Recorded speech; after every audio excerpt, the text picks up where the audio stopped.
At the end of the 19th century, a secret society was formed by Cecil Rhodes. Cecil Rhodes is one of the wealthiest men in the world.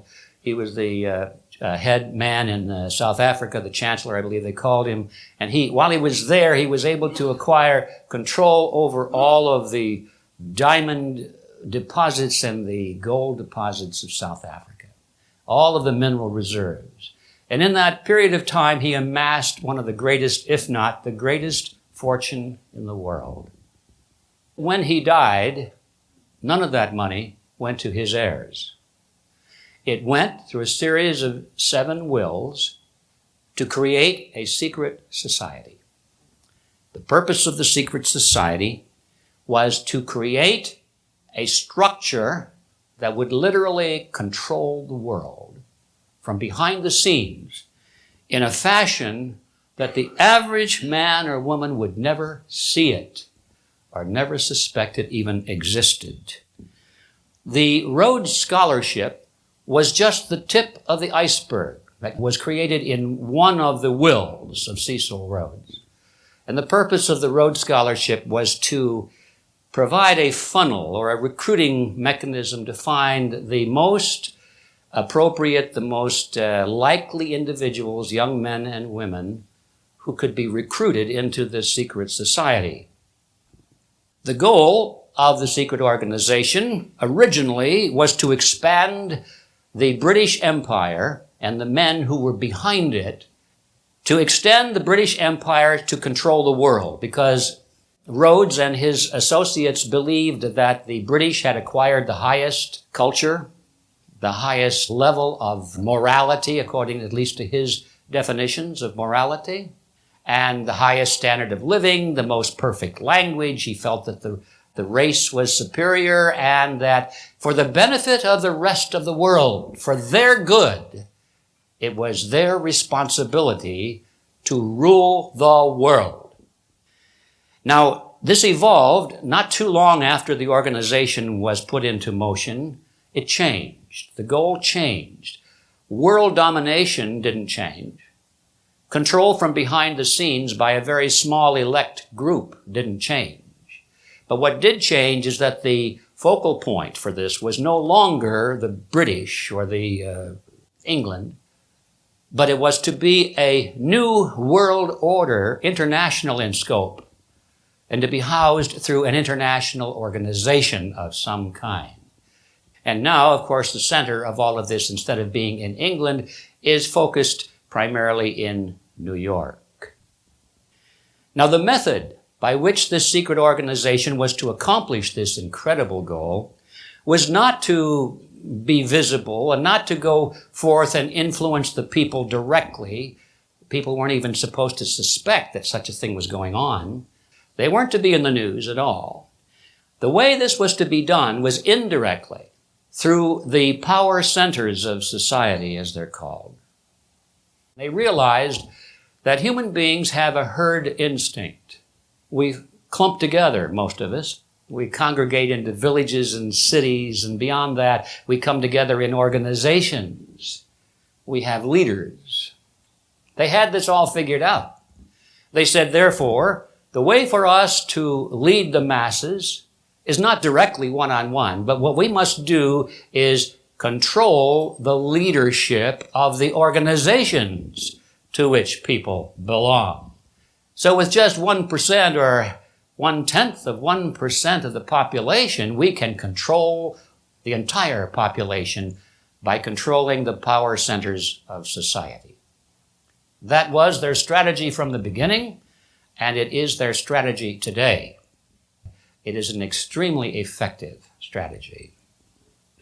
It's what they call rings within rings within rings. There would be a controlling group of maybe 3 or 4 people, just a small number. These, in turn, would create a membership ring around them of a larger number, of perhaps 20 or 30 or something like that. And the members of that ring would not be aware that they were being dominated and controlled by the inner circle. Now, that outer ring then, in turn, thinking that they were the whole enchilada, would then create a larger ring around it, comprising of hundreds or perhaps thousands of people. And those people would not suspect that they were being dominated and directed by an inner ring. And then finally, that last ring would create still another one that would reach out to mass organizations, reach out to the masses. And in that fashion, the few of us in the center, through this carefully controlled structure of rings within rings, can control the world. And the people being controlled would never know that that's how it worked. The result of all this, ladies and gentlemen, is that this structure, this secret society, remains invisible to the average person. But also because it has had the foresight of not having a name. Now just think about that for a minute. If you say that you have an organization or you create an organization and somebody says, well, what are we going to call ourselves? And the answer is, we're not going to call ourselves anything. We're not going to have a name. That way, nobody can talk about us. Brilliant. And that's what they decided to do. And so therefore, that's another reason that it's invisible to the average person today. At the inner circle of this organization that I'm describing, that was called the Society of the Elect. It originally consisted of Cecil Rhodes and a small brain trust of his very wealthy and influential political cronies from British politics and British banking. Shortly thereafter, after Rhodes' death, didn't take long before the center of gravity shifted away to the Rockefeller Group. And now we see that there are centers or secondary centers of influence within the Rockefeller Group and centers within such organizations as the Bilderberg Group and the Trilateral Commission, to name just a few. And the goal shifted away from creating a world empire based in England to a world empire based in New York called the New World Order, but based on the model of collectivism. Now, the secondary rings around this Society of the Elect were called Roundtables. And these existed in the United States, Britain, and all the former British dependencies. Finally, there was a tertiary group or ring around that was created. Each of those round tables in each of the countries created another ring larger around it, and they called those the Royal Institute for International Affairs. Very powerful, prominent institutions in British politics in all of these countries. In the U.S., they call it the Council on Foreign Relations. And ladies and gentlemen, after 100 years of penetration into the power centers of society, the Rhodesian network, which I call it, I have given it a name. After 100 years, the Rhodesians now are very close to the final achievement of their goal in the Western world.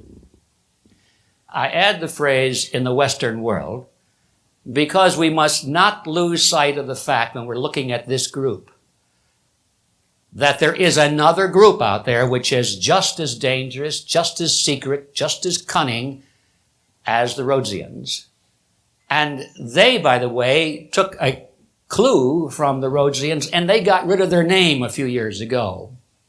We used to call them communists. And then they got rid of their name. They pretended to go away. They pretended that they crumbled overnight. Great miracle. They're still there. I call them the Leninists. They have never renounced the theories or the goals of Lenin. They just renounced communism. But all the old former communist commissars simply took their hat off and said communist on the front of it, and they turned it around, and now it said social democrat. But you notice it's the same heads underneath the hats. The heads didn't change, nor did their real policies. But I want to emphasize that there is another very large and powerful and dangerous group out there, which I call the Leninists. And the Leninists and the Rhodesians are often seen warring against each other. And they fight each other. They are opposed to each other. They criticize each other. They hate each other. But the world that they want is the same. The only thing they disagree with is not ideology, it's who is going to run this new world order. Is it going to be the so-called left, or will it be the so-called right? And when you peel off all of those labels and you look underneath, you'll find that in all of these camps, what they really stand for is collectivism. That's the word we should be using. They're all collectivist in nature. But then they wrap themselves in flags and different rhetoric, and they appear to oppose each other. But I want to emphasize, just because we are focusing tonight on one group does not mean that that is the only place we need to keep our guard up, because we have another equally potential group very much alive in the world today.